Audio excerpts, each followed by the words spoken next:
जय संविधान।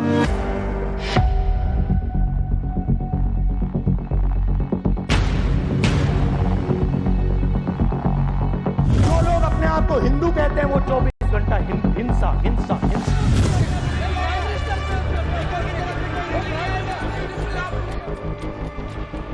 दिल में जाके तीर लगाए, इसलिए ये चिल्ला रहे, लेकिन चुप हो गए।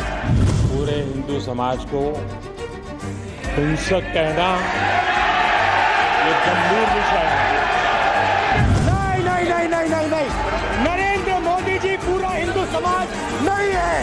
इस देश में शायद इनको मालूम नहीं है, करोड़ों लोग अपने आप को गर्व से हिंदू कहते हैं। कहां तक इन लोगों ने डर फैला दिया। मैं आपको अयोध्या से शुरू करता। अरे भाई, अयोध्या की जनता को छोड़ो, ये तो बीजेपी वालों को डराते हैं।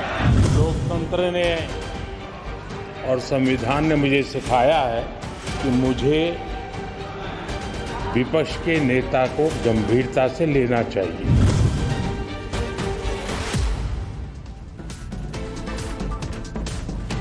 नमस्कार दर्शकों, मैं हूं नाविका कुमार और आप जुड़ रहे हैं मेरे साथ सवाल पब्लिक का शो पर। लोकसभा में आज स्पीच के दौरान राहुल गांधी के हाथ में शिव जी की तस्वीर थी, लेकिन उन पर 100 करोड़ हिंदुओं को हिंसक कहने के आरोपों का तूफान खड़ा हो चुका है।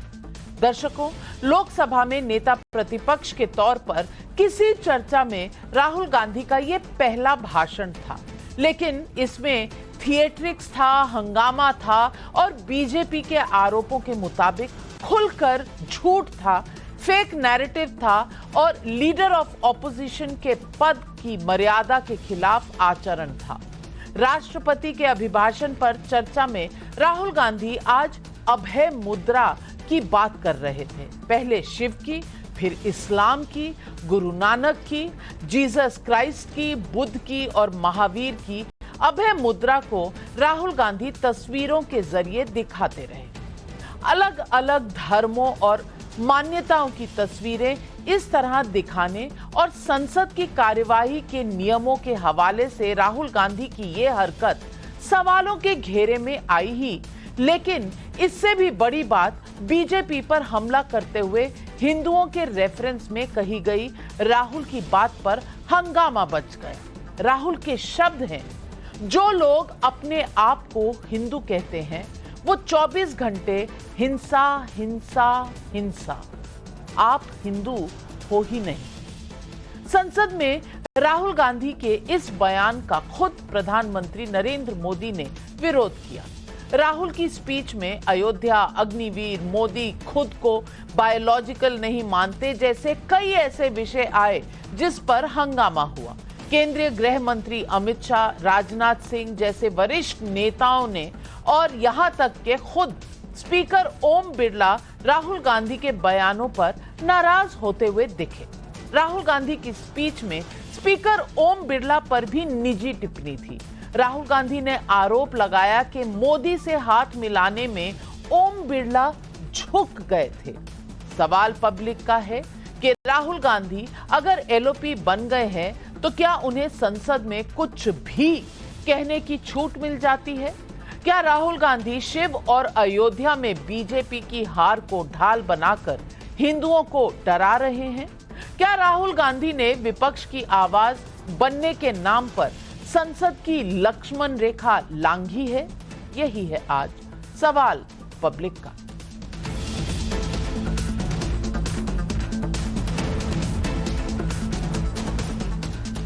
ये पहली बार नहीं है कि संसद में राहुल गांधी की स्पीच सवालों के घेरे में आई है। संसद में ही राहुल गांधी ने देश में एए वायरस फैलने का बयान दिया था। संसद में ही राहुल गांधी ने कहा था रावण 2 लोगों की सुनता था, मेघनाथ और कुंभकर्ण। इसी तरह नरेंद्र मोदी जी भी 2 लोगों की बात सुनते हैं, अमित शाह और अडानी। संसद में ही राहुल गांधी का भारत माता की हत्या किए जाने के आरोपों का बयान आया था, लेकिन लोकसभा में प्रतिपक्ष के नेता की हैसियत पाने वाले राहुल गांधी आज खुद के स्टैंडर्ड से भी ज्यादा बेकाबू दिखे। ऐसे कुछ लोगों की टिप्पणी आई है। देखिए हिंदुओं के रेफरेंस में राहुल गांधी के बयान पर संसद में क्या हुआ। तो हमारे सारे के सारे महापुरुषों ने अहिंसा की बात की, डर मिटाने की बात की। डरो मत, डराओ मत, डरो मत, डराओ मत। और दूसरी तरफ शिव जी कहते हैं डरो मत, डराओ मत, अभय मुद्रा दिखाते हैं, अहिंसा की बात करते हैं, त्रिशूल को जमीन में गाड़ देते हैं। और जो लोग अपने आप को हिंदू कहते हैं वो 24 घंटा हिंसा हिंसा हिंसा, नफरत नफरत नफरत, असत्य सत्य असत्य।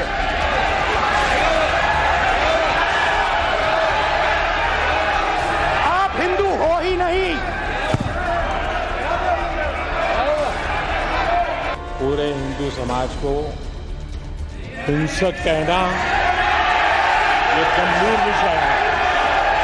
नहीं नहीं नहीं नहीं नहीं नहीं, नरेंद्र मोदी जी पूरा हिंदू समाज नहीं है, बीजेपी पूरा हिंदू समाज नहीं है, आरएसएस पूरा हिंदू समाज नहीं है। इस देश में शायद इनको मालूम नहीं है, करोड़ों लोग अपने आप को गर्व से हिंदू कहते हैं, गर्व से हिंदू कहते हैं। क्या वो सभी लोग हिंसा की बात करते हैं, हिंसा करते हैं? लोकसभा में नेता प्रतिपक्ष बनने के बाद पिछले हफ्ते ही राहुल गांधी ने स्पीकर ओम बिरला पर अपना माइक बंद करने का आरोप लगाया था, लेकिन आज तो ओम बिरला पर राहुल गांधी का बयान पर्सनल हो गया। सुनिए क्या कहा। Speaker sir, there are actually two people sitting in that chair. There is the Speaker of the Lok Sabha, the Speaker of the Indian Union, and there is Mr. Om Birla. When Modi ji went and shook your hand, and I went and shook your hand, I noticed something. When I shook your hand, you stood straight like this and shook my hand.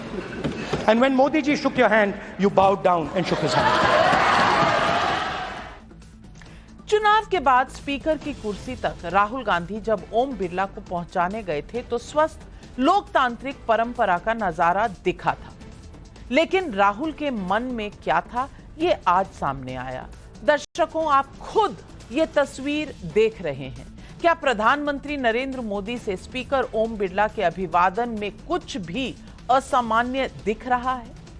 क्या ये तस्वीर ये दिखा रही है कि ओम बिरला नरेंद्र मोदी के सामने नतमस्तक हैं, जैसा राहुल गांधी कहना चाह रहे हैं? 17वीं लोकसभा में राज्यसभा के चेयरमैन जगदीप धनखड़ की मिमिक्री को आर्ट बताने की कोशिश हुई थी और आज ओम बिरला पर ऐसी टिप्पणी हुई, लेकिन स्पीकर ओम बिरला पर ऐसा बयान, बार बार प्रधानमंत्री पर बायोलॉजिकल नहीं होने वाला आउट ऑफ कॉन्टेक्स्ट तंज, राजनाथ सिंह और नितिन गडकरी जैसे सीनियर मंत्रियों के डर में रहने की टिप्पणी ही राहुल गांधी ने नहीं की। लोकसभा में स्पीच के दौरान ही राहुल गांधी ने बगल में बैठे फैजाबाद सांसद अवधेश पासी के से हाथ भी मिलाया। मैं नहीं जानती कि ये संसदीय नियमों के खिलाफ है या नहीं, लेकिन ये सीन जरूर हैरान करने वाला था। हाँ, और इसके बाद राहुल गांधी ने अयोध्या पर क्या कहा ये भी आप सुन लीजिए। बीजेपी 24 घंटा नफरत, हिंसा, नफरत, हिंसा, नफरत, हिंसा। कहां तक इन लोगों ने डर फैला दिया। मैं आपको अयोध्या से शुरू करता हूं। सर नमस्कार। इन्होंने कहा कि 3 बार नरेंद्र मोदी ने टेस्ट किया, 2 बार क्या मैं अयोध्या से लड़ जाऊं? और सर्वेयर्स ने कहा अयोध्या में मत लड़ जाना, अयोध्या में मत लड़ जाना, अयोध्या की जनता हरा देगी। और इसीलिए प्रधानमंत्री वाराणसी गए और वहां बच के निकले। ये बात सही है कि फैजाबाद सीट जिसमें अयोध्या क्षेत्र आता है, वहां बीजेपी का हारना उसकी राजनीति के लिए एक सेटबैक तो जरूर रहा है, यहां एक सच्चाई ये भी जान लीजिए कि अयोध्या विधानसभा क्षेत्र में राम मंदिर पड़ता है, जहां वहां बीजेपी के वोट अवधेश पासी को मिले वोटों से जरूर ज्यादा हैं। उधर अवधेश पासी को पहले अयोध्या का राजा बताना और अब ये कहना कि अयोध्या से मोदी हार जाते तो क्या ये मुस्लिम वोट बैंक को ये संदेश देना नहीं है कि बीजेपी को अयोध्या में पटखनी इसलिए मिली क्योंकि उसने राम मंदिर बनवाया है? राहुल गांधी के तमाम बयानों का फैक्ट चेक संसद में बीजेपी के नेताओं ने जोर शोर से किया ही। राहुल के बयान को ऑथेंटिकेट करने की मांग भी खुद गृह मंत्री अमित शाह ने की है। राहुल गांधी की स्पीच के बाद स्पीकर से अमित शाह और संसदीय कार्य मंत्री किरण रिजिजू की मुलाकात भी हुई। तो आज पब्लिक पूछ रही है सवाल पब्लिक का नंबर 1, बीजेपी पर अटैक के बहाने क्या राहुल गांधी ने संसद में 100 करोड़ हिंदुओं का अपमान किया? स्पीकर ओम बिरला और प्रधानमंत्री मोदी पर पर्सनल अटैक कर क्या राहुल गांधी ने एलओपी पद की गरिमा घटाई है? क्या अयोध्या में बीजेपी की हार के नाम पर राहुल गांधी राम मंदिर समर्थक हिंदुओं को भय दिखा रहे हैं? और राहुल गांधी संसद में विपक्ष की आवाज बन रहे हैं या 5 साल ऐसे ही हंगामा करते रहने का ट्रेलर दिखा रहे हैं? यही सवाल आज पब्लिक पूछ रही है और इन सवालों के जवाब देने के लिए आज हमारे साथ जुड़ रहे हैं तहसीन पूनावाला, कांग्रेस के सपोर्टर हैं, राजनीतिक विश्लेषक हैं, राजकुमार भाटी प्रवक्ता हैं समाजवादी पार्टी के, आनंद दुबे प्रवक्ता हैं उद्धव ठाकरे गुट की शिवसेना के, हर्षवर्धन त्रिपाठी वरिष्ठ पत्रकार। लेकिन मेरा पहला सवाल जाता है शहजाद पूनावाला से, जो हमारे साथ स्टूडियो में है और बीजेपी के राष्ट्रीय प्रवक्ता हैं। शहजाद पूनावाला जी, मैं आपसे पूछना चाहती हूं, आज राहुल गांधी के बयानों पर बीजेपी का ऑब्जेक्शन है या फिर ये एक ट्रेलर है जो अगले 5 साल के लिए राहुल गांधी ने दिखाया है कि नेता प्रतिपक्ष बनकर वो कितना हैरान और परेशान कर सकते हैं बीजेपी को? क्योंकि आपने ट्रेलर शब्द का इस्तेमाल किया तो इसी को आगे ले जाते हुए फर्स्ट डे वर्स्ट शो, आगाज इस प्रकार का है तो अंजाम क्या होगा? हमें तो लगा कि एलओपी पद ग्रहण करने के बाद कम से कम नई बात होगी, मैच्योरिटी नहीं होगी, परंतु वही पुराना रेडियो टेप जो हिंदू विरोध का है। मतलब सोचिए कि एलओपी बनने के बाद पहला निर्णय क्या है? सैम पित्रोदा, जो कहते हैं राम और रामनवमी आइडिया ऑफ इंडिया के खिलाफ है, उनको अपॉइंट करना। और पहला भाषण पार्लियामेंट में, मंदिर जिसे कहते हैं लोकतंत्र का, उसमें कहते हैं कि जो लोग अपने आप को हिंदू कहते हैं वो हिंसा और नफरत फैलाते हैं। बताइए किसी और धर्म के बारे में ये कहेंगे क्या? वहां पे तो कहते हैं आतंकवाद का कोई धर्म नहीं होता। और ये देखिए, बीजेपी वालों को कहना होता तो सीधे कहते हैं ना कि मोदी के जो भक्त हैं या बीजेपी के जो लोग हैं वो नफरत फैलाते हैं। कहा उन्होंने हिंदू, और पहली बार नहीं कहा है, हिंदू टेरर, सैफरन टेरर। फिर उसके बाद आपको याद होगा मंदिर जाने वाले लड़कियों को छेड़ते हैं, हिंदुत्व आईसिस होता है, सनातन समाप्त, सनातन डिजीज होता है। उसके अलावा कृष्ण जी जिहाद सिखाते हैं, और रामचरितमानस से लेकर समाजवादी पार्टियों ने भी किस प्रकार से हिंदू धर्म को धोखा बोला। तो ये सहयोग नहीं, ये प्रयोग है। दूसरी बात, उन्होंने आज संविधान की कॉपी लेकर घूमते हैं, पर संविधानिक पद का कैसा अपमान। वो कहते हैं कि चेयर झुक गया मोदी जी के सामने। भारतीय संस्कृति है, हम आमूमन झुकते हैं जो हमसे बड़े होते हैं, पद में या कद में या जिसमें भी।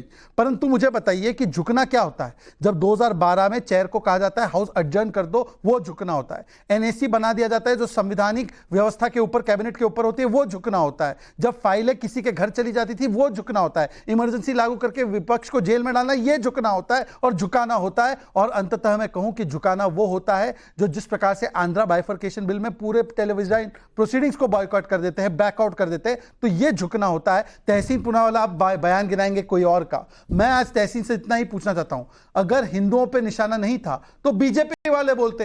हिंदू का नाम लेकर उन्होंने स्पष्ट कर दिया एजेंडा क्या है, वोट बैंक।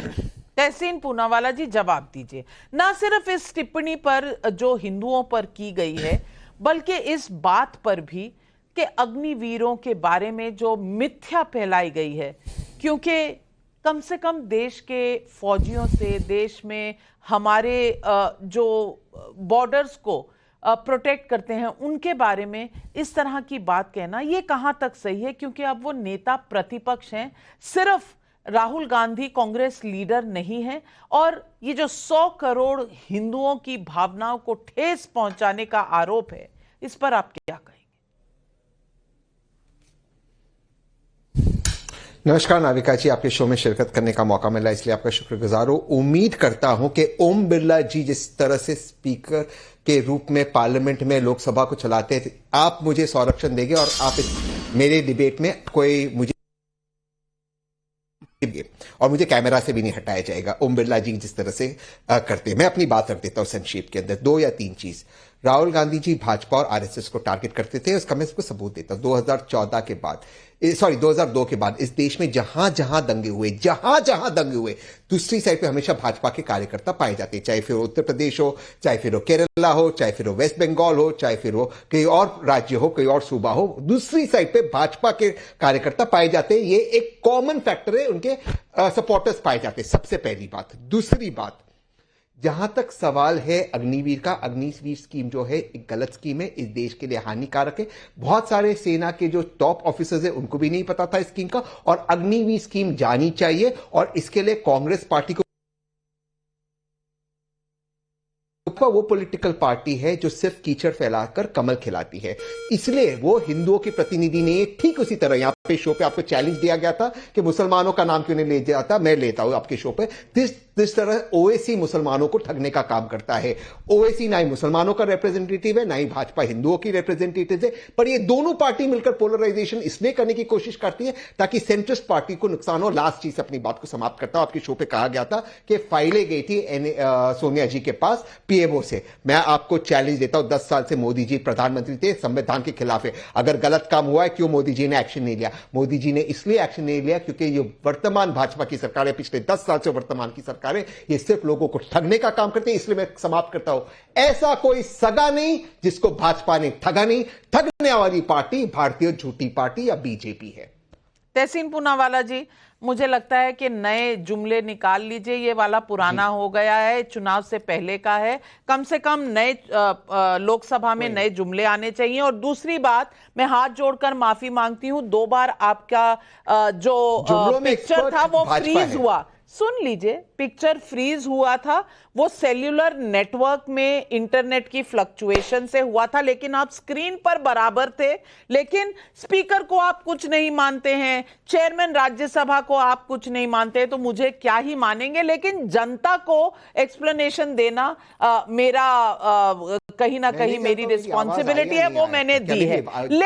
लेकिन मैं पूछना चाहूंगी राजकुमार भाटी जी से। राजकुमार भाटी जी, ये रोज अयोध्या में आप जीत गए, ये बहुत अच्छी बात है। फैजाबाद कॉन्स्टिट्यूएंसी आपके पार्टी के सांसद वहां बने हैं, बहुत अच्छी बात है। पर ये तंज का विषय रोज उठेगा क्या? लोकसभा में कभी उन्हें राजा बुलाया जाएगा और कभी डिबेट के दौरान इस तरह से अरे यार शाबाश हैंडशेक। ये लोकसभा है या कोई थिएटर है? मेरी बात एक समझ में नहीं आई। दूसरी बात ये कि आरोप ये है कि सारे हिंदुओं के ऊपर ये तंज कसा गया। अगर बीजेपी कहना था तो राहुल गांधी तो डरते हैं ही नहीं किसी से। कहते बीजेपी हिंदुओं के बीजेपी की हिंसा वाली आदत है, हिंदुओं को क्यों कहा? कह सकते थे, उन्हें तो नहीं डर लगता। और वो बता भी रहे थे, सबको उपदेश भी दे रहे थे कि अभय मुद्रा कांग्रेस पार्टी का चिन्ह है। अब इतने अभय होकर भी अगर उनको बीजेपी कहते हुए डर लग रहा है, तो फिर हिंदुओं को क्यों कटघरे में खड़ा किया जा रहा है?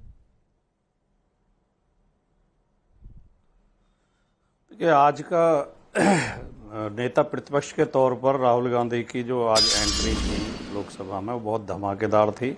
और उनका जो डेब्यू भाषण था बहुत ही शानदार था, और उन्होंने बहुत कायदे से लोगों को समझाने का भी प्रयास किया और बहुत कायदे से देश के मुद्दे उठाए। लेकिन सत्ता पक्ष का व्यवहार उतना ही शर्मनाक था, उतना ही असहनीय था। राहुल गांधी के नेता प्रतिपक्ष के तौर पर वो बोल रहे थे, तो लोकतंत्र की मर्यादा ये थी कि उन्हें सुना जाता वो क्या कहना चाहते हैं। लगातार सत्ता पक्ष के लोग डिस्टर्ब करते रहे, हो हल्ला करते रहे, टोका टाकी करते रहे, और साधारण सदस्य नहीं कर रहे थे, देश के प्रधानमंत्री, देश के गृह मंत्री, देश के रक्षा मंत्री, दूसरे कई मंत्री बीच बीच में उन्हें टोक रहे थे। और ये ना समझा जाए कि जो आपके दर्शक सुन रहे हैं जिन्होंने लोकसभा की कार्रवाई नहीं देखी होगी कि राहुल गांधी ने कुछ विवादास्पद बोला तब टोका टाकी शुरू हुई। जैसे ही राहुल गांधी ने शुरुआत की और सभापति जी को धन्यवाद कहा कि मुझे आज समय दिया आपने, उसके लिए धन्यवाद कहता हूं, तभी बीजेपी के सांसदों ने हल्ला करना शुरू कर दिया, भारत माता की जय, मोदी मोदी मोदी। ये कौन सी मर्यादा है, ये कौन सा लोकतंत्र है, ये कौन सा अनुशासन है, ये कौन सा तरीका है लोकतंत्र चलाने का। फिर उन्होंने बोला तो उन्होंने तो स्पष्ट कहा बिल्कुल। और मैं माफी के साथ एक बात और कहना चाहता हूं कि हमारे कुछ न्यूज चैनल तो अपने रिसर्च विंग से खाली ये काम लेते हैं, उनसे कहते हैं कि खोज के बताओ हम विपक्ष को किस बात पर घेर सकते हैं। विपक्ष की छोटी छोटी बातें, एक एक वाक्य, एक एक शब्द को मुद्दा बना के विपक्ष को नालायक सिद्ध किया जाएगा, विपक्ष को बेकार सिद्ध किया जाएगा, विपक्ष देशद्रोही है, विपक्ष धर्म विरोधी है। और सत्ता पक्ष कुछ भी करता रहे। मोदी जी कहते हैं कि गांधी को तो कोई जानता ही नहीं था, गांधी फिल्म आने से पहले कोई टीवी चैनल कार्यक्रम नहीं करेगा, कोई सवाल नहीं पूछेगा कि आप इतनी अज्ञानतापूर्ण बात क्यों कह रहे हो। वो चाहे तो ये भी कह दें कि मैं तो बायोलॉजिकली पैदा ही नहीं हुआ हूं, मैं तो दूसरे तरीके से पैदा हुआ हूं, कुछ भी कह दें। हो सकता है, संभव है कि नेता प्रतिपक्ष के मुंह से भी एक दो शब्द ऐसे निकले हों, एक आध वाक्य ऐसा निकला हो जिस पर आपत्ति की जा सकती है। लेकिन उन्होंने स्पष्ट हो गया था, लोकसभा के अंदर ही स्पष्ट हो गया था कि जब वो ये कह रहे थे कि अपने आप को हिंदू कहने वाले हिंसा की बात करते हैं, तो वो सीधे सीधे बीजेपी और आरएसएस और माननीय मोदी जी को टारगेट कर रहे थे, उनकी टीम को टारगेट कर रहे थे। और बाद में उन्होंने सफाई भी दी। तो इतना तो मीडिया को सहयोग करना चाहिए कि भाई बात को ठीक से समझो, गलत कुछ भी नहीं करे। जहां तक अग्निवीर का सवाल है, अग्निवीर को शहीद का दर्जा नहीं दिया जाता और उन्हें पेंशन नहीं मिलती, क्या ये सच नहीं है? और अग्निवीर की योजना क्या हमारी सेना का मनोबल नहीं घटा रही है? क्या सेना में को दोफाड़ नहीं कर रही है? सेना में दो तरह के सैनिक नहीं हो गए हैं? एक सैनिक को सारी सुविधाएं मिलेंगी, आपको राजनाथ सिंह जी ने बताया, समझाया, लेकिन आपको भी तो समझना नहीं है। आप कह रहे हैं मीडिया का एक नैरेटिव है, आपका अपना नैरेटिव क्या है? समझाई उन्होंने, केवल एक बात। शहजाद पूनावाला काउंटर कर रहे हैं आपकी तमाम इश्यूज पर। अब देखिए, आपको बॉयकॉट करने के बाद आप ही से सहयोग मांगा जा रहा है। नाविका जी, केवल इतना बता दूं, ये ऑफ द इन्होंने बॉयकॉट नहीं किया है, कम से कम इस बात पर ये राहुल गांधी के साथ नहीं मिले हुए हैं। मैं इनकी तरफ बहुत श्रद्धा पूर्वक प्रणाम करती हूँ, मैं नतमस्तक नहीं हूँ, लेकिन झुक के प्रणाम करती हूँ, आदर से। नाविका, मेरी बात तो आदर से झुक रही हूँ, रीढ़ की हड्डी है मेरी बात हो जाने दीजिए। नाविका जी, मैं ये कह रहा था कि इनके अलायंस मैं भी आपको प्रणाम करता हूं। नाविका, मैं अपनी बात रख लूं। नाविका, पिछले 3-3.5 साल से यदि आप कोई भी डिबेट का फॉर्मेट देखेंगे तो आप देखेंगे कि एनडीए अलायंस के या एनडीए की तरफ से बोलने वाले कम ही होते, इंडिया अलायंस के ज्यादा होते। फिर भी ये आपका संरक्षण चाहते हैं और कांग्रेस आपको बॉयकॉट करती है इंडिया अलायंस में। इंडिया अलायंस का फैसला है। एनीवेज, मैं अपनी बात रखना चाहता हूं। मैं सिर्फ इतना कह रहा हूं, मतलब ये आपकी निष्पक्षता पर तब भी सवाल खड़े कर रहे हैं, ये मैं आपसे कह रहा हूं। मैं आता हूं अभी मुद्दे पर। अभी भाटी जी ने कहा कि देखिए, हमारे लीडर ऑफ ऑपोजिशन बात रख रहे थे, टोका टाकी हो रही थी। टोका टाकी पे इतने परेशान है भाटी जी, 65 दलित जाने कलकुरुचि में गई है, वहां पे नेता प्रतिपक्ष को सस्पेंड कर दिया गया है। इस पर आप कुछ नहीं कहिएगा। लोकतांत्रिक सिद्धांतों के लिए चीखने चिल्लाने वाली जय संविधान दलित नॉर्थ साउथ वाली पार्टियां कुछ नहीं बोलेगी, छोड़ दीजिए। जय संविधान बोलने वाली पार्टियां वैसे बंगाल में तालिबानी जो कृत्य सामने आया उस पर भी कुछ नहीं बोलेगी, मुंह पर पट्टी बांधकर बैठ जाएगी, छोड़ देते उसको। तहसीन ने इससे पहले कहा था कि हर दंगे को देखना नाविका, हर दंगे में जो 2002 के बाद हुआ है भाजपा का दूसरी साइड पर होता है, उनको फायदा होता है। ये तहसीन जी की शक्ल दिखाना एक बार जरा।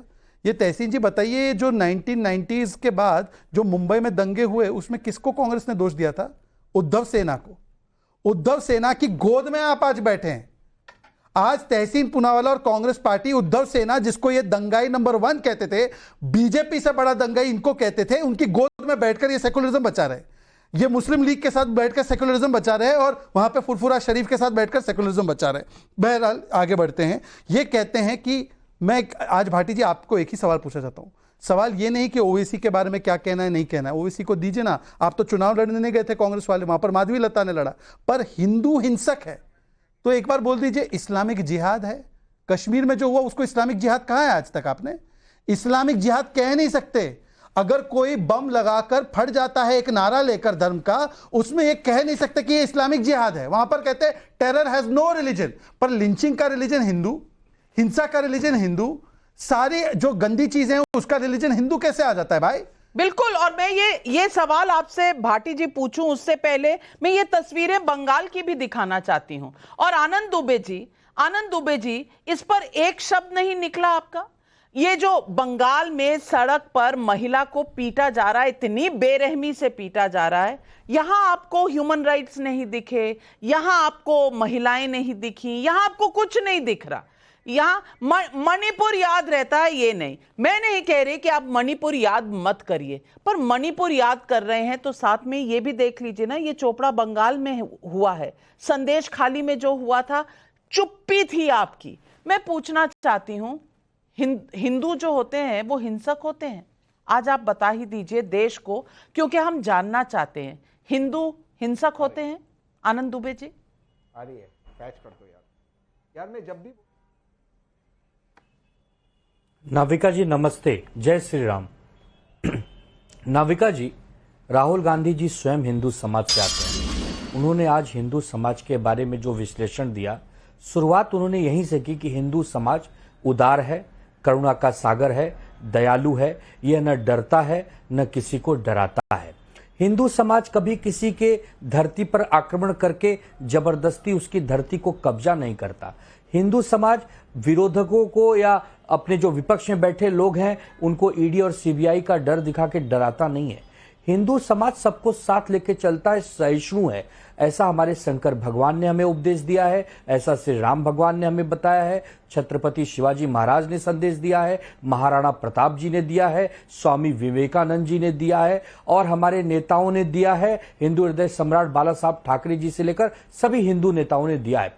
तो हिंदू समाज कोई एक पॉलिटिकल पार्टी ठेकेदारी न करे। उन्होंने स्पष्ट रूप से कहा कि आदरणीय नरेंद्र मोदी जी और भारतीय जनता पार्टी, आप अकेले पूरे हिंदू समाज नहीं है। हिंदू समाज बहुत बड़ा वर्ग है, बहुत उदारता दिखाता है। तो वो उन्होंने जब ये बात कहना शुरू किया, तो अगर आप उसको समझने में कोई चूक कर रहे हैं, आप नहीं समझ पा रहे हैं, तो आप नासमझ हैं। उन्होंने कभी भी सकल हिंदू समाज का विरोध नहीं किया, अपमानित नहीं किया। उन्होंने एक अपनी बात कही है। अब उस पर प्रधानमंत्री जी, गृह मंत्री जी, रक्षा मंत्री जी, अन्य मंत्री विचलित हो गए, तो इसमें कोई प्रॉब्लम नहीं होनी चाहिए। और दूसरा, श्री राम भगवान ने हमको यही सिखाया है कि हमारे नाम पर आप राजनीति मत करो, और खास करके गंदी राजनीति तो बिल्कुल मत करो, वरना अयोध्या में आपको हराया, रामटेक में आपको हराया, नासिक में आपको हराया और रामेश्वरम में आपको हराया। जहां जहां राम भगवान गए, जहां जहां राम भगवान ने समय बिताया, हर लोकसभा में आपकी बुरी तरह हार हुई है। तो इसका मतलब ये जो नकली हिंदुत्व का चोला है, आप इसे उतार फेंकिए। क्योंकि काल नेमी भी राम भक्ति करता था, लेकिन काल नेमी की मनसा और विचारधारा भक्ति की नहीं थी, धोखा देने की थी। तो हनुमान जी ने काल नेमी को सजा दिया। उसी प्रकार हमारे देश की जो भगवान रूपी जनता है, ये आपको सजा देगी, चाहे आज दे दे और चाहे कल देगी, लेकिन आप इनको बरगला नहीं सकते। यही राहुल गांधी जी ने कहना चाहा है। अब हो गई पहली बात। दूसरी बात, पश्चिम बंगाल की जो घटना आई, हम उसकी भी निंदा करते हैं। जब उदयनिधि स्टालिन ने हमारे सनातन धर्म को डेंगू कहा, हमने उसकी निंदा की। देखिए, कोई भी बात जो देश सुनाई नहीं पड़ी, बाकी चीजें सुनाई पड़ जाती है, ये सुनाई नहीं पड़ी। आनंद दुबे जी थोड़ा जोर से बोला करिए, ये वाली सुनाई नहीं पड़ी थी। और दूसरी बात, आपने कहा अयोध्या में हारे, रामेश्वरम में हारे, नासिक में हारे, आपको दूसरा साइड तो दिखा नहीं ना। पुरी में जीते, वाराणसी में जीते, उज्जैन में जीते, वो नहीं दिखा आपको। लेकिन हर्षवर्धन त्रिपाठी जी, ये राहुल गांधी तो निडर है ना, डरते नहीं है किसी से, और सबको समझा रहे हैं कि डरा मत करो। बल्कि राजनाथ जी, गडकरी जी को भी समझा रहे थे कि ये बीजेपी में ही डर का माहौल है, इन्हें भी नहीं डरना चाहिए। लेकिन बीजेपी नहीं बोला, सिर्फ हिंदू बोल दिया। डर गए थे क्या बीजेपी से? देखिए नविका जी, सबसे पहले तो ये कि इस्लाम में अभय मुद्रा जैसी कोई चीज नहीं है। इस्लाम मूर्ति पूजा नहीं करता है, ये मैं नहीं कह रहा हूं। ये जो सजदा नशीन है चिश्ती साहब के, जो वंशज कह लें या जो भी उनके प्रमुख हैं, उन्होंने साफ साफ राहुल गांधी को अभी ये ज्ञान दिया है। और दूसरा ये कि जो हिंदू धर्म को जानता है वो ब्रह्मा विष्णु महेश, इस सृष्टि को बनाने वाले, पालने वाले और संहारक, जब दुष्टों का संहार करना होता है या सृष्टि को लगता है कि अब बहुत पाप हो गया, अंत करना है, तो वो हिंदू धर्म को मानने वाले करते हैं। तो विष्णु जी क्या रोल है, ब्रह्मा जी उनकी क्या भूमिका है और शंकर जी की क्या भूमिका है, वो सब जानते हैं। अब राहुल गांधी को अहिंसा से त्रिशूल जोड़ना है, यही राहुल गांधी और उनकी कांग्रेस एक समय तक जब त्रिशूल देखते थे तो कहते थे ये तो आतंकवाद का प्रतीक है और विश्व हिंदू परिषद पर हमला करते थे। अगर हिंदू को वो नहीं कह रहे थे, उन्होंने कहा जो लोग खुद को हिंदू कहते हैं 24 घंटे हिंसा हिंसा हिंसा, नफरत नफरत नफरत, असत्य असत्य असत्य। ये कहां से इतना साहस आया कि देश में आज तक जो कोई राजनीतिक दल नहीं कर पाया वो राहुल गांधी ने संसद के भीतर किया। भारतीय जनता पार्टी को नए सिरे से समाज में जाकर ये सोचना पड़ेगा, देखना पड़ेगा कि उनकी बात क्यों नहीं पहुंच पा रही। 4 राज्यों की सरकारें राम मंदिर के आंदोलन के बाद, गंवाने के बाद, जिस तरह से राम मंदिर की प्राण प्रतिष्ठा की और उसमें कांग्रेस ने रोड़े अटकाने की कोशिश की, जिस तरह से काशी विश्वनाथ धाम बना और उसको मंदिर तोड़ने की बात कही, जिस तरह से महाकाल को भी किसी न किसी तरह से अड़ंगा लगाने की बात की, और जिस तरह से देश के प्रधानमंत्री ने जब हिंदू धर्म का निर्वाह करते हुए राम मंदिर प्राण प्रतिष्ठा के बाद पंचवटी से सभी भारतीय भाषाओं में रामायण सुनते हुए दक्षिण भारत से अयोध्या पहुंचे, उसमें राहुल गांधी का अगर ये साहस हुआ है तो मैं फिर कहूंगा कि उनके अपने वर्ग के लिए वो 10 आउट ऑफ 10 है। अब ये भारतीय जनता पार्टी सोचे और इस देश की हिंदू राजनीति नए सिरे से परिभाषित होगी। हालांकि एक सवाल का जवाब मैं जानना चाह रहा था, जब इतना सुंदर दिन था, इतना बढ़िया था, तो राहुल गांधी के साथ अखिलेश जी आज सदन में शायद नहीं दिखे। अगर मैं गलत हूं तो भाटी जी मुझे करेक्ट करें, क्यों नहीं आए आज? क्या उनको राहुल गांधी के भाषण की इसी तरह की उम्मीद थी या कहीं बैठे थे मैं देख नहीं पाया? भाटी जी, अखिलेश जी क्यों नहीं थे? आज अखिलेश यादव जी का जन्मदिन पूरे उत्तर प्रदेश में मनाया जा रहा है। उनके जन्मदिन पे पेड़ लगाए हैं समाजवादी पार्टी कार्यकर्ताओं ने। लखनऊ में उन्हें बधाई देने वाले बहुत भारी संख्या में लोग आए हुए थे। इस वजह से वो व्यस्त थे, इस वजह से नहीं आ पाए। अभी रात को दिल्ली पहुंच गए हैं। कल आपको लोकसभा में श्री अखिलेश यादव जी का शानदार भाषण हर्षवर्धन जी सुनने को मिलेगा। और आप अखिलेश यादव जी के प्रति इतना स्नेह, इतना ममत्व रखते हैं, उसके लिए आपका बहुत बहुत धन्यवाद।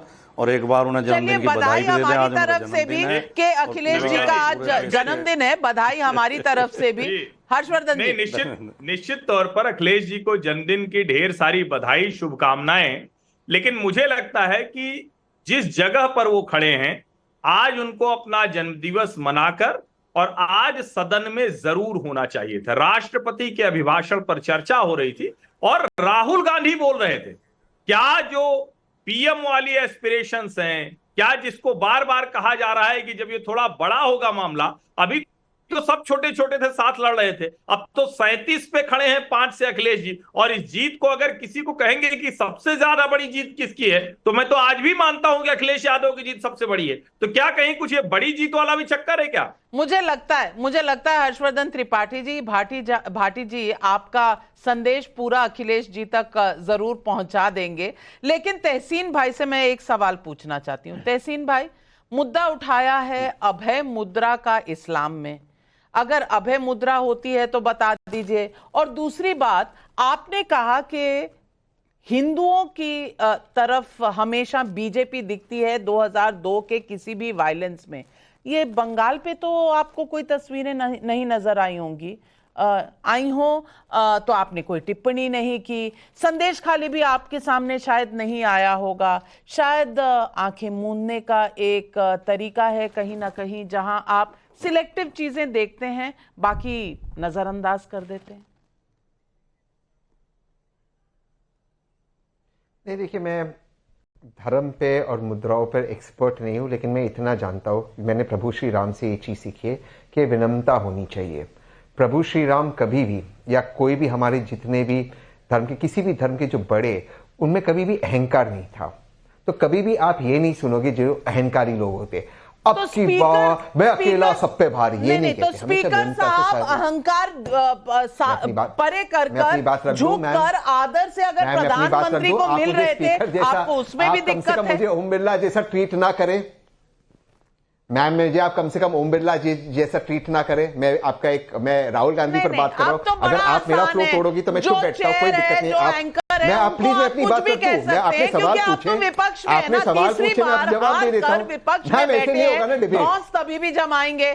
कमाल करते हैं तहसीन भाई। डिबेट ऐसे नहीं होगा ना, आपने सवाल पूछा, मैं जवाब दे देता हूं। मैं कह रही हूं, नहीं चाहते हो तो मैं चुप बैठता हूं। अगर आप चाहते हो तो मुझे फोन में बोलने दीजिए। आप अगर रोकोगे तो नहीं होगा। श्रद्धा पूर्वक स्पीकर झुकते हैं तो आपको झुकने में दिक्कत नजर आती है और खुद आप झुकने की बात करते हैं। मैं इसका जवाब दे देता हूं। आप प्लीज मेरी बात आने देंगे प्लीज।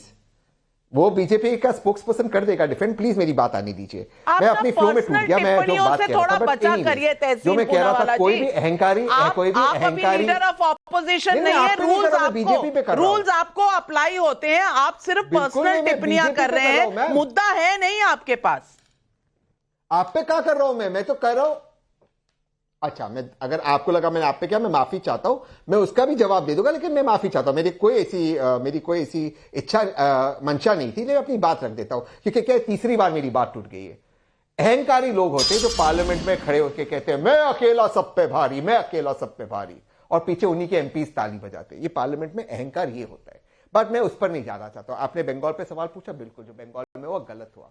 उसके पीछे वेस्ट बंगाल पुलिस लगी हुई है, वो पकड़ा जाएगा और वो अरेस्ट होगा, जैसा वो शाहजहां शेख अरेस्ट हुआ। और मैं बड़े जिम्मेदारी से कह रहा हूं, ऐसे लोगों के लिए कोई भी माफी नहीं होनी चाहिए, सख्त से सख्त सजा मिलनी चाहिए। अब मैं आपसे पूछता हूं मैम, बड़ी विनम्रता से पूछता हूं, कहा है वो बृजभूषण शरण सिंह जिसके लिए आप लड़े थे मैम, आप लड़े थे, है वो जेल के पीछे? क्या लिखा था दिल्ली पुलिस ने? महिलाओं को कहां नहीं, जिसके लिए नहीं, जिसके खिलाफ हम लड़े थे, लेकिन शहजाद पूनावाला जवाब दे। देखिए मैं जवाब दे देता हूं। तहसीन पहले तो शायद तहसीन मैंने आपके बीच में नहीं बोला। आप शायद आपके रिपोर्टर को धक्का मारा। आई डोंट थिंक तहसीन मैंने आपके बीच में नहीं बोला। ये हमेशा पूछो ना कि क्या है नाविका जी। बिल्कुल जवाब मैं पूछ चुकी हूं, आप सुनने की कोशिश करें जी। तहसीन मैंने आपके बीच में नहीं बोला और मैं फिर से रिटरेट करता हूं। मैं तो किसी को रोक नहीं रहा था, मेरा चांस आया, मुझे 8 बार रोका गया। और जब मैं लास्ट की स्टेटमेंट कर रहा था बीजेपी का ऐसे कैसे डिबेट हो सकती है? 1 बीजेपी वर्सेस 3। एक भी फ्लो में मेरा समय पे भी वो बीच में बोले जा रहे हैं। जवाब दीजिए शहजाद पूनावाला। जो हर्षवर्धन त्रिपाठी जी ने कहा उसका भी जवाब दीजिएगा कि क्या राहुल गांधी की आज ओपनिंग बैटिंग का जवाब बीजेपी को जल्द ढूंढना पड़ेगा? सब एक के बाद एक जवाब दे रहा हूं। सबसे पहले, और तहसीन प्लीज डोंट इंटरप्ट मी, तहसीन पूनावाला को यह पता होना चाहिए कि वो व्यक्ति ताजमुल गिरफ्तार हो चुका है, पर जैसे शाहजहां शेख विक्ट्री साइन दिखाते हुए जा रहा था, वैसे वो वेस्ट बंगाल की पुलिस इस ताजमुल को भी एस्कॉर्ट कर रही थी। और वहां के विधायक ने बोला कि ये तो मुस्लिम राष्ट्र में होते रहता है, इसमें क्या समस्या है? सुन लीजिए, बीच में मत इंटरप्ट कीजिए। और उस पर अभी तक महुआ मित्रा, सागरिका घोष, प्रियंका चतुर्वेदी, प्रियंका वाड्रा, राहुल गांधी, कोई नेता नहीं बोला है।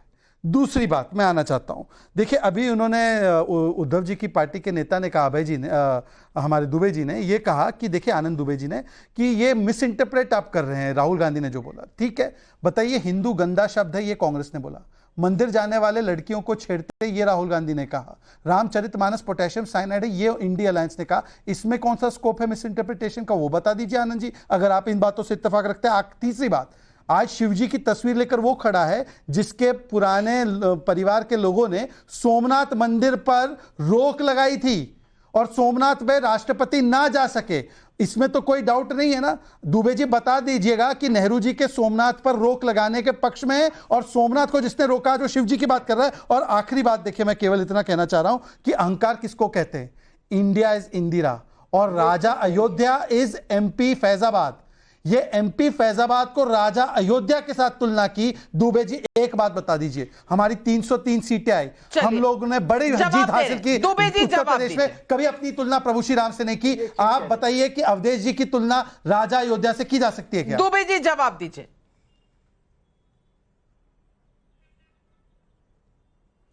सबसे पहले तो लोकसभा अध्यक्ष ओम बिरला जी के लिए जो राहुल गांधी जी ने कहा, उसके पीछे एक बहुत बड़ा संदेश है, पहले उसे सुनो। उन्होंने संदेश दिया कि आदरणीय अध्यक्ष महोदय, अगर आपके लिए प्रधानमंत्री जी महत्वपूर्ण है तो आप विरोधी पक्ष नेता को भी सम्मान दीजिए। पूरी विरोधी पक्ष नेता भी लोकतंत्र और संविधान का एक हिस्सा है, उसे भी मानिए। अब वो संदेश अगर कुछ आपको बुरा लग रहा है तो भाई आपकी विवेक बुद्धि पर हम छोड़ते हैं। दूसरी बात, अभी आप हमें ज्ञान दे, अरे सुनिए तो, अभी आप हमें ज्ञान दे रहे थे हिंदुज्म पर, मंदिर पर, हमारे भगवान पर। अरे भाई, अयोध्या मंदिर के निर्माण कार्य को लेकर हमारे इस देश के चार महान शंकराचार्य ने फैजाबाद के जवाब दिया। सवाल क्या है, जवाब क्या दे रहे? जल्दबाजी में मंदिर का निर्माण किया जा रहा है, जिस प्रकार मोदी जी पूरे इस मंदिर पर राजनीति को अयोध्या का राजा यानी राम जी कहना सही है या नहीं? आनंद दुबे जी, इसका हाँ या ना में जवाब दे दीजिए।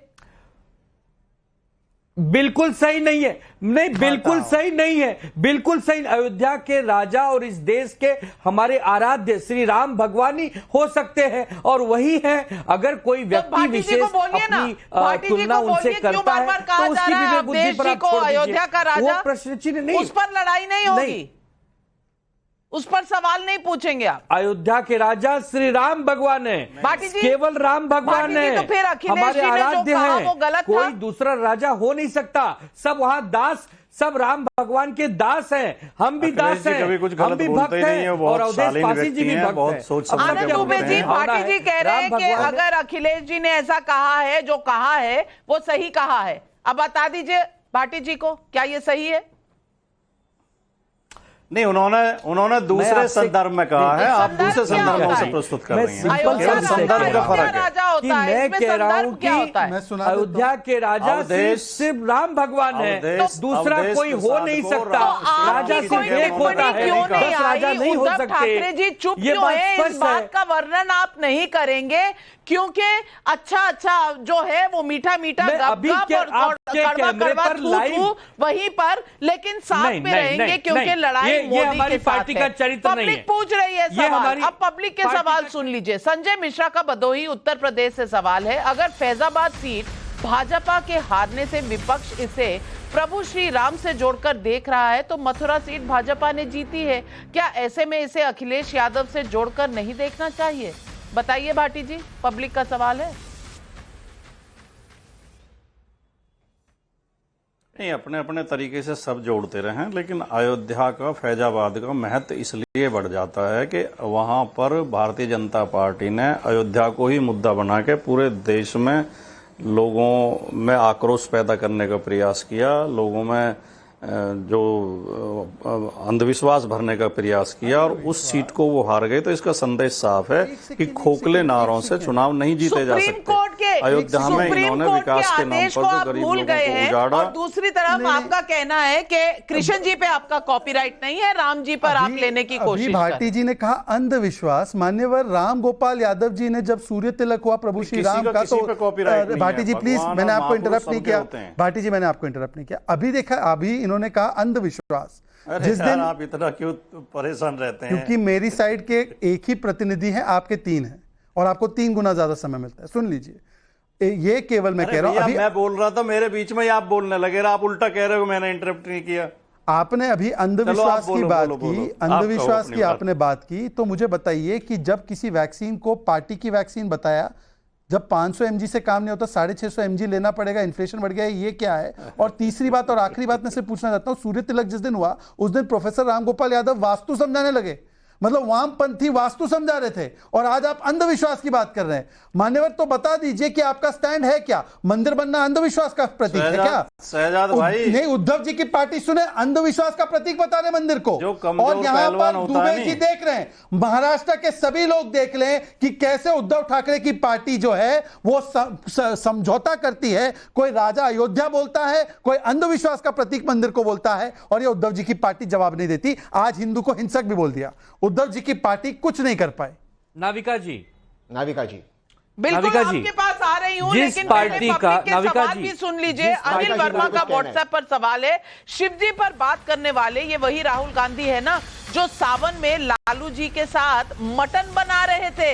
तहसीन पूनावाला जी याद करिए, मटन बना रहे थे सावन में। ये जनता जो है ना, पब्लिक जो है, ये सब याद रखती है। कश्यप वैद का वडोदरा से सवाल है, विपक्ष के नेता का पद बहुत गंभीर होता है। आज मोदी जी का ये वाक्य के लोकतंत्र में मुझे सिखाया गया है कि विपक्ष के नेता को गंभीरता से लेना चाहिए। ये क्या विपक्ष के लिए कड़ा मैसेज नहीं है कि उन्होंने नेता प्रतिपक्ष के ओहदे को ठेस पहुंचाई है? सतीश चांडक का मुंबई से सवाल है, राहुल जी ने आज कहा कि बीजेपी को किसी ने हिंदुओं का ठेका नहीं दिया, तो वो ये भी बता दें कि उन्हें हिंदुओं के अपमान का ठेका किसने दिया है? ओम प्रकाश खंडेलवाल का जयपुर से सवाल है, अगर हिंदू हिंसक होता है तो हिंदू धार्मिक यात्राओं पर हमले कौन करता है? बीरबल पंडित का हैदराबाद से सवाल है, क्या ऐसा नहीं लगता कि राहुल गांधी जितनी भी कोशिश कर लें लेकिन हिंदुओं के खिलाफ नफरत खत्म नहीं कर पाते? प्रवीण गर्ग का व्हाट्सएप पर सवाल है, राहुल गांधी क्या हिंदुओं के खिलाफ बयानबाजी करके वायनाड के वोटर्स को खुश कर रहे हैं ताकि बहन जीत सके? आनंद दुबे जी, कई सवाल हैं और ये वही लोग पूछ रहे हैं जो आपके सपोर्टर रहते हैं। नाविका जी, सबसे पहले तो हमारे नेताओं ने हमें सिखाया कि गर्व से कहो हम हिंदू हैं। राम मंदिर आंदोलन, मंदिर निर्माण में बहुत बड़ी भूमिका हमारी पार्टी शिवसेना ने निभाई, लेकिन ये जो नकली हिंदू लोग बैठे हैं आज सत्ता में, इन्होंने हमें उस प्राण प्रतिष्ठा के कार्यक्रम में न्योता तक नहीं दिया।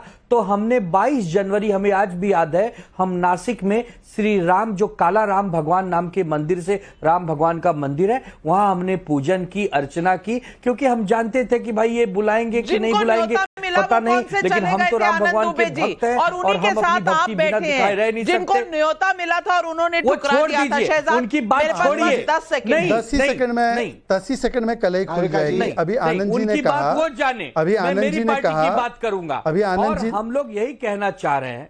नाविका जी, मैं अपनी बात रख लूं। आनंद जी ने कहा कि हमें राम जन्मभूमि आंदोलन में भाग लेने का बड़ा गर्व है, तो निश्चित रूप से बाबरी इस ढांचे का ढहने पर तो बाला साहेब ठाकरे बहुत गर्व करते थे। भाटी जी, एक बार बता दीजिए, बाबरी का ढांचा गिरना सही था गलत था? एक आपराधिक कृत्य था, बताओ दुबे जी, कानून के अनुसार वो अपराध था, उसमें सजा हुई थी कल्याण सिंह। दुबे जी, बाबरी के विषय में क्या बोलते थे बाला साहेब?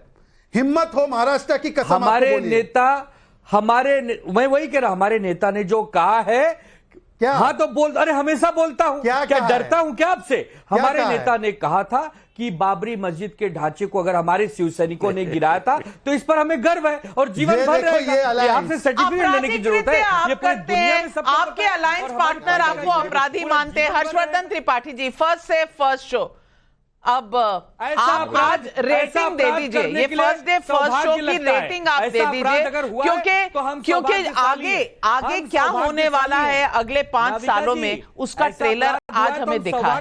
हर्षवर्धन जी, देखिए नविका जी, मुझे लगता है कि राहुल गांधी का आज का भाषण 10 आउट ऑफ 10 है, और 10 आउट ऑफ 10 मैं क्यों कह रहा हूं इसको समझिए। आपने पूछा कि ट्रेलर है तो आगे क्या होगा। जो झूठ और अराजकता की राजनीति राहुल गांधी ने पिछले कुछ वर्षों में की है, बार बार फेल होते रहे, लेकिन इस चुनाव में वो सफल हुए हैं। और राजनीति में, लोकतंत्र में अगर आप झूठ और अराजकता करके भी जनता को एक बार भी भरोसा दिला पाते हैं तो आप उसी को और मजबूती से करते हैं। भारतीय जनता पार्टी के लिए अपने मूल पर, अपने कोर्स करेक्शन के लिए कुछ और ठीक से सोचने की उसकी जरूरत है। बिल्कुल, इस वक्त हर्षवर्धन जी, मेरे पास समय बिल्कुल खत्म हो चुका है, लेकिन वो कहते हैं ना कि आज पहला मैच था, आगे आगे देखिए होता है क्या, किसकी रणनीति चलती है, किसकी पीछे हटती है, कौन सही ट्रुथ से जीतता है और कौन मिथ्या से बात को आगे ले जाता है। इस सब का फैसला होगा आने वाले दिनों में। पब्लिक देख रही है, पब्लिक सवाल भी पूछेगी और पब्लिक जवाब भी लेगी। कौन आगे कौन पीछे, गोल अभी चल रहे हैं, मैच अभी जारी है। हम लेंगे मैच का जायजा रोज आपके साथ, क्योंकि पब्लिक के सवाल सबसे ऊपर। आज तमाम पैनलिस्ट का धन्यवाद करती हूं और दर्शकों आपका भी। सवाल पब्लिक का शो पर बस इतना ही। नमस्कार।